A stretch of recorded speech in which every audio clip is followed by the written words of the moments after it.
Quando se fala da penalidade e da consciência que afere e consegue medir a própria imperfeição, há um material bastante contundente em O Céu e o Inferno, do ínclito codificador, Allan Kardec, que traz à baila essa realidade de ter inscrito na minha consciência o que eu aferi até ali. Daí que não é aonde eu estou, é o que eu faço, é aonde eu vibro, e a percepção de que eu vou levar comigo para o astral a experiência que eu tiver conseguido desenvolver enquanto estive encarnada. E algo que soa disso é a questão do mundo de prova e expiação que nós estamos, que é um orbe ainda nesse estágio, que é uma classificação de mundo que vem depois de orbe primitivo, é o de prova e expiação, depois vem o de regeneração, mundo feliz, mundo divino. Então nós estamos no início da escada evolutiva. E nessa conjuntura que está havendo essa transição para um mundo regenerado, se percebe que ainda o mal prepondera. Mas não é pelo número de mal que há aqui. Porque se for passar um pente fino, uma régua rastreica, nessa realidade, há de se perceber que o número de maus é pouco. O número dos bons é pouco. A maioria é feita daquele que fica neutro. E ao não fazer o bem, permite que o mal cresça. Daí que o mal ele cresce e responde por esse orbe aqui de prova e expiação, pela maioria que habita esse orbe, que em não fazendo bem, permite que o mal desenvolva. E acaba que isso é uma experiência da consciência.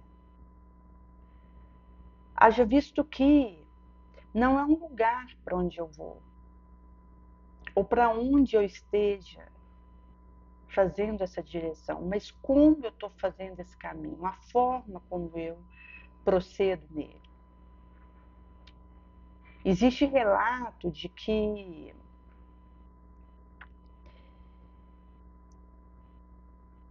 nos próximos 50 anos, e essa janela pode ampliar, porque não é uma questão exata de data, mas a vibração de quinta dimensão que está a nos chamar para uma outra realidade, um despertamento. Que com uma cápsula por dia, eu estanco meu envelhecimento físico e paro na idade que eu deseje. Ou seja, é algo que faz parte de uma conjuntura que desabla uma nova possibilidade para lidar com o envelhecimento e até com a disruptura que vem dela, da realidade de envelhecer. Uma outra percepção é de que haverá um momento em que haverá centro para a reencarnação sem que tenha que passar pelo útero, a fecundação, do ato entre o homem e a mulher e desenvolver aquele ser. No útero. E vinha nascer a partir do parto.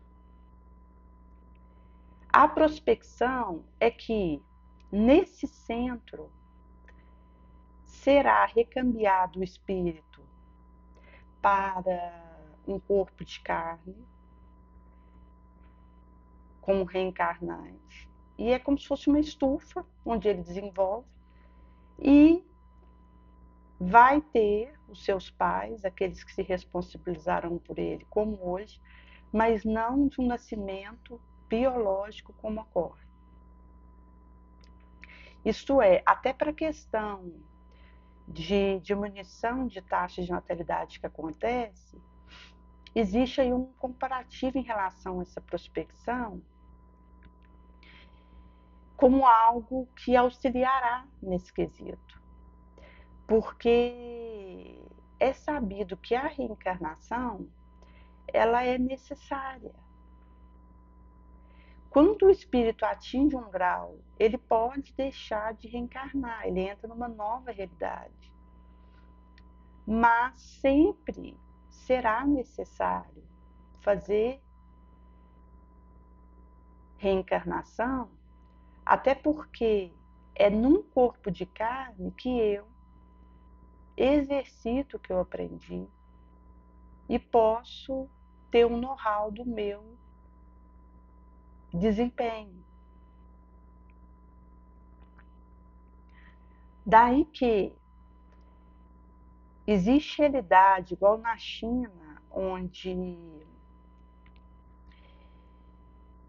a população havia alcançado uma marca de 1 bilhão de habitantes e foi instaurado por lá a política do filho único. E isso até teve um impacto na questão do sexo, porque é o filho homem que pode continuar com os pais. A filha mulher, ela larga a família para casar. E acaba que, por essa conjuntura, acontecia a infelicidade de, se nascesse menina, ela vinha a ser morta pelo genitor, pelos pais, porque só poderia ter aquele filho. Até pela realidade, né, incipiente do aprimoramento desse espírito para cometer uma absurdidade dessa. Mas isso ali na conjuntura que tem a ver com a taxa de natalidade. E tem local, como na Itália, que a população diminui, envelhece. Isso é uma preocupação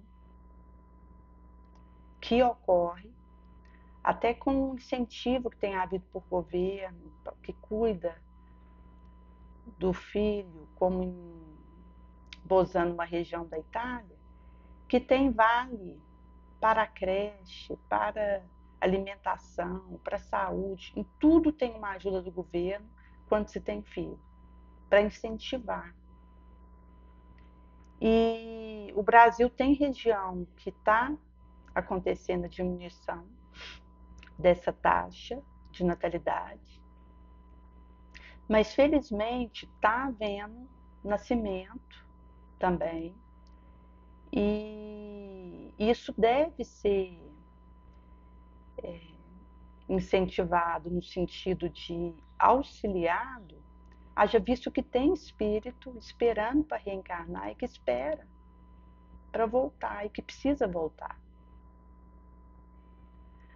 Mas haverá um momento em que nesse incubador amplo, esse reencarne poderá acontecer. E isso facilitaria até para casal que não pode ter filho, que tenta fertilização in vitro, que acaba que pode capturar ali algum espírito, achar que tinha chegado o momento e haver uma interrupção como um aborto mesmo ali, e é preocupante, e liberaria, porque esse casal que hoje não pode conceber biologicamente, poderia ter esse filho reencarnado nessa estufa, adrede preparada, e ao chegar o momento adequado, pegá-lo e levá-lo para criar. E com o risco que é essa técnica atual que existe, porque para se produzir um embrião válido que desenvolva no útero, acaba que se descarta outros. Existe a questão do espírito, que precisa ser olhada nessa situação e nessa realidade.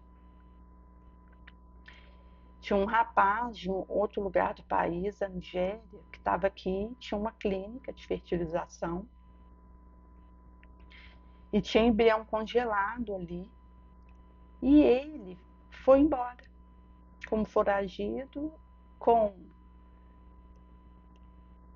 inseminação a realizar, mas que estavam no aguardo para aquela ensancha, que haviam confiado ali na clínica, e ficou em aberto. Quer dizer, diz a pessoa, ela entra num programa desse pelo desejo imenso de ter um filho. E aqui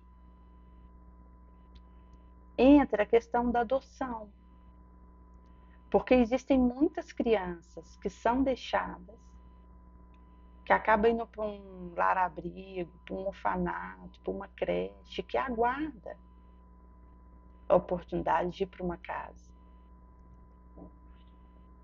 É necessário ter cautela com a questão da segurança dessa criança. Haja visto que ela vai para uma casa e se houver alguma negligência no cuidado dela ou ela vier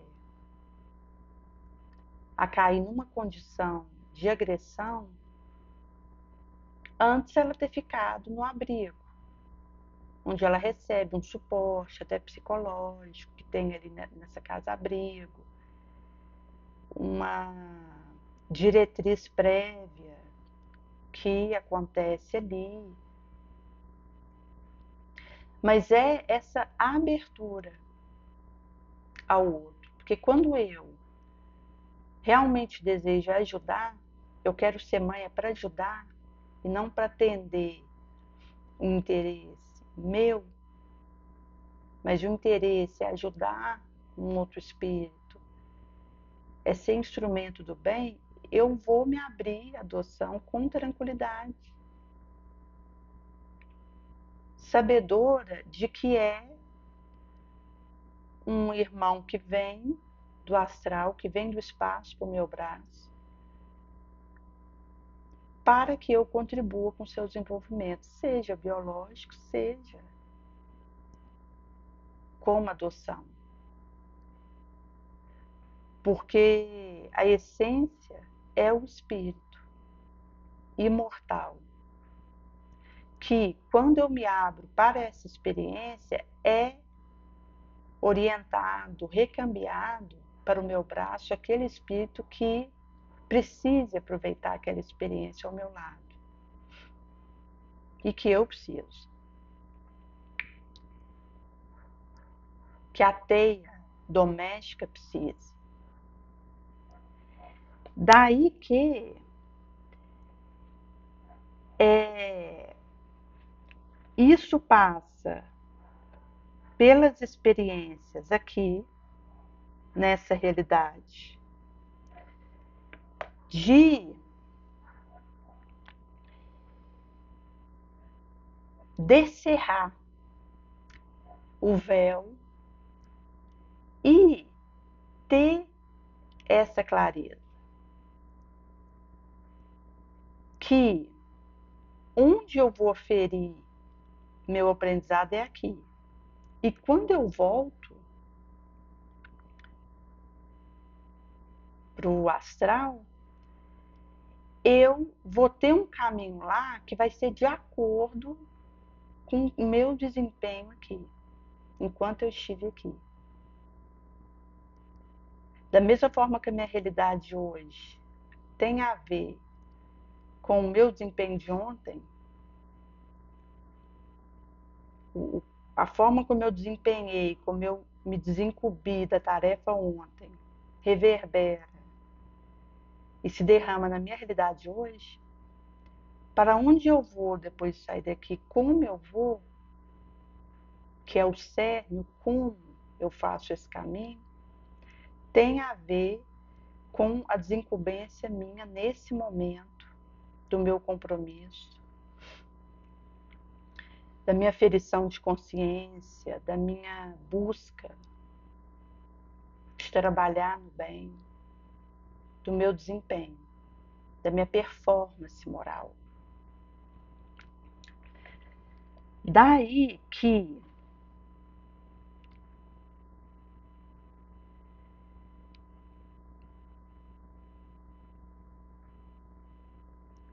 algo que ajuda é avaliar e medir a minha imperfeição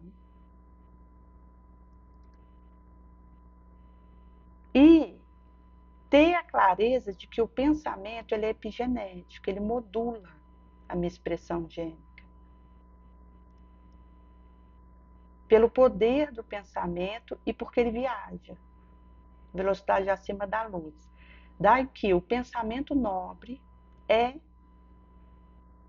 a alavanca que levanta esse movimento no bem.